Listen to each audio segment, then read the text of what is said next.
cerita horor seram yang ada di Kalimantan Barat. Khususnya itu kita bakalan cerita di Kabupaten Sekadau, Sanggau, dan Kapuas. Bener banget, malam ini kita akan membahas ada 3 cerita ya yang akan kita ceritakan, yaitu cerita horor dari berdasarkan tempat kita masing-masing. Jadi jangan lupa kalian tetap stay tune ya. Langsung saja kita ke segmen pertama.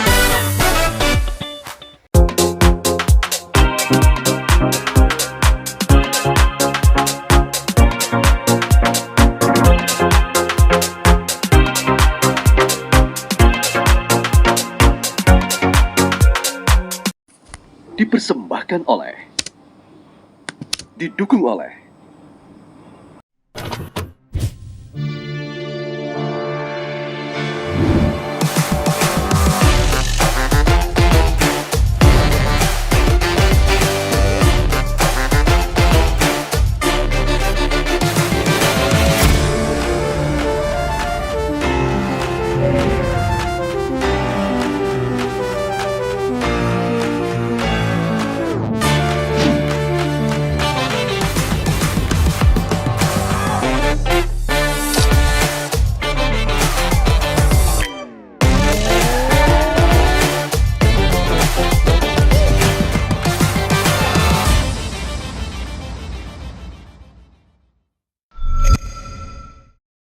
Baru Sunsilk Active Infusion dengan argan oil sambil protein dan vitamin E, formula yang menutrisi hingga ke dalam agar kamu bisa lepas ikat rambutmu dengan percaya diri. Rambut 5 kali lebih lembut dan harum tahan lama. Baru Sunsilk Active Infusion. Guys, di segmen pertama kali ini aku yang bakalan cerita pertama. Nah, ceritanya tuh gini guys. Di tempat aku itu kan ada orang kerja, terus dia tuh udah lama kerja, terus dia sampai bangun rumah di tempatku. Terus dia bangun rumah itu di sebelah rumah temanku. Di sebelah rumah temanku ini juga ada gorong-gorong. Jadi rumah dia tuh antara gorong-gorong dan rumah temanku. Nah, jadi tuh awal pertama dia tinggal di situ itu dia jualan kan. Itu kayak jualan makanan kayak gado-gado atau apa gitu guys. Terus tapi banyak pembeli, cuma itu tuh kayak rumah dia tuh selalu gelap. Tapi nggak lama setelah dia jualan itu dia tuh kayak berhenti, terus dia lanjut kerja. Tapi nggak lama juga dia juga pindah, dia nggak tinggal di situ lagi. Jadi rumah itu kan udah disewain ya sama orang. Jadi tuh orang yang tinggal di situ tuh nggak pernah lama karena nggak tahu kenapa hawa rumahnya tuh kayak beda. Juga sebelum dia pergi itu dia ada ngegantung boneka. Boneka tuh menghadapnya ke belakang rumah, sedangkan belakang rumah itu kan masih hutan-hutan kan. Jadi teman aku tuh sering dengar kayak orang nyuci, orang masak, orang mandi. Padahal di situ tuh nggak ada orang tinggal. Jadi tuh kayak selama ini tuh yang di situ tuh siapa? Padahal orang tuh nggak ada yang tinggal di situ. Terus baju-baju itu sering kayak pagi ini nih ada ya baju dijemur di atas lantai 2-nya. Tapi pas sore tuh udah nggak ada lagi bajunya. Besoknya gitu lagi, besoknya tuh gitu lagi kan, ada baju lagi. Sorenya juga nggak ada. Jadi tuh siapa yang jemurin? Padahal nggak ada yang tinggal di situ. Berarti rumah tuh benar-benar kosong ya, Wi? Iya bener-bener kosong. Cuma tuh kayak ada orang mandi, orang masak, orang nyapu. Itu tuh nggak tahu siapa. Jadi tuh itu tuh masih jadi misteri sampai sekarang guys. Guys, mungkin itu aja cerita dari aku. Cerita kedua bakalan dilanjut dengan cerita dari kakak, yaitu di Kabupaten Sanggau. Halo guys, selanjutnya ada cerita horor dari tempatku, yaitu di tempat yang Sanggal, ada seorang pria. Awalnya dia itu pergi mancing kan guys, tapi tiba-tiba tuh dia nggak pulang ke rumah. Terus tuh anggota keluarganya tuh mengajak keluarga itu mencari orang tersebut yang hilang tadi itu. Iya, cari kan. Sampai mereka itu mencari pria tersebut dengan cara tradisional. Terus dengan cara tradisional dan tidak ditemukan juga. Mereka sempat putus asa kan. Seminggu kemudian pria tersebut tiba-tiba datang dengan sendirinya tanpa bisa ya? Iya, karena katanya dia itu mancing sampai menggunakan perahu. Dia itu tidak sadar bahwa selama dia mengairi perahu tersebut, dia itu sampai udah ke hulu sungai gitu. Kemudian tuh dia tahu jalan pulang, dan lama kelamaan tuh dia ketemu sama seorang kakek-kakek kan. Rupanya kakek-kakek tersebut satu daerah sama orang yang mancing tadi, dan kakek-kakek tersebut membawa dia pulang ke tempat asal dia tinggal. Berarti dia yang apa namanya tuh nunjukin jalan. Iya. Tadi kan kamu udah bilang dicari pakai cara tradisional. Kayak apa? Maksudnya kayak pakai gentong. Iya. Hmm. Pakai gentong dan pakai cara-cara tradisional lainnya. Mana ya anakku dari kemarin? Ada notif, tolong dibaca. Ada notif, tolong dibaca. Ada update dari Gojek. Wih, sekarang bisa ngedit servis favorit nih. Ya go right lah, buat keliling cari anak. Masih jauh Bapak.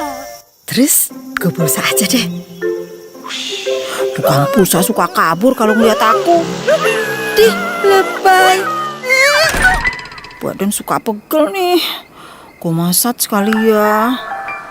Kurang tidur nih. Masuk angin. Tahu aja aku suka sate. Jadi berapa Mas? Kan sudah dibayar pakai GoPay Mbak. Oh iya lupa. Ini Gojek versiku. Kalau versimu? Habis sugem. Kok nggak ngajak? Oke, kali ini aku mau cerita horor ini terkenal banget di Kaposulu. Tapi aku nggak bisa nyebutin tempatnya tuh di mana. Tapi yang pasti kalian tahu lah itu di mana. Pada tahun 2017 kemarin itu ada mahasiswa. Mereka itu melaksanakan KKN, kegiatan KKN gitu kan ke desa. Tapi desa itu terpencil, udah jauh banget dari kayak orang rame gitu kan. Nah, setelah mereka sampai tuh pergilah kan mereka kan, mahasiswa tuh pergi. Mereka tuh dibagi-bagi lokasinya tuh di mana, pakai per kelompok gitu kan, di mana-mana gitu. Ada 2 kelompok, itu ada kelompok 1 sama 6 itu dapat satu tempat yang sama, satu desa yang sama, satu rumah juga. Nah mereka tuh sempat cekcok kan, kelompok 1 sama kelompok 6 tuh sempat cekcok karena kayak nggak adil gitu kan. Kelompok 1 tuh dapat bagian yang bagus gitu, tempatnya nyaman, enak, sedangkan yang kelompok 6 itu nggak enak. Nah pada malam pertama ada dari kelompok 1 itu ngerasa kayak nggak enak badan gitu ya. Soalnya pada saat itu, malam itu tuh cuacanya tuh agak gerimis gitu ya, gerimis.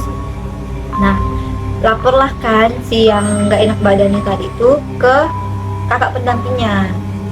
kakak pendampingnya tuh menyampaikan ke panitia kalau dia tuh nggak enak badan. Terus ada satu lagi dari kelompok 6 itu, dia kayak nyampaikan, kasih tahu ke ketua panitia kalau tadi sore itu dia ada kayak lihat penampakan gitu ya, tapi dia tuh nggak bisa sebutin. Nah, singkat cerita itu sekitar jam 9 malam. Jadi di situ tuh mereka diwajibkan untuk tidur jam 9 malam Tuhan. Segala handphone apa segala macam tuh wajib dikumpulkan ke kakak pendamping. Jadi mereka tuh harus benar-benar tidur kayak gitu kan. Nah, setelah mereka udah tidur, kelompok 1 nih yang sakit tadi itu tiba-tiba dia tuh teriak. Jadi otomatis yang lain bangun semua kan, kaget kan. Pastilah orang-orang mengira tuh ada sesuatu. Nah, pas dicek ternyata yang sakit itu tadi tuh kayak kesurupan gitu. Dia tuh gerak-gerak sendiri, kayak nari-nari gitu sendiri dia. Iya kan, udah kayak ditangani oleh panitia. Ternyata dia tuh belum sadar juga, masih kayak banyak kayak banyak banget butuh pertolongan gitu kan. Sampai mereka tuh minta bantu dari ketua adat, dari kayak apa sih kalau kita bilang ustadz gitu ya. Tapi karena di lokasi mereka itu kayak Rumah yang mereka tempati.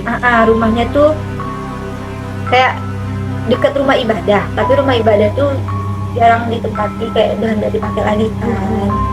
Nah, kita kembali ke yang kesurupan tadi tuh, dia tuh belum sembuh sampai jam 1 malam dia tuh belum sembuh, kayak masih suka teriak-teriak, masih nari-nari gitu.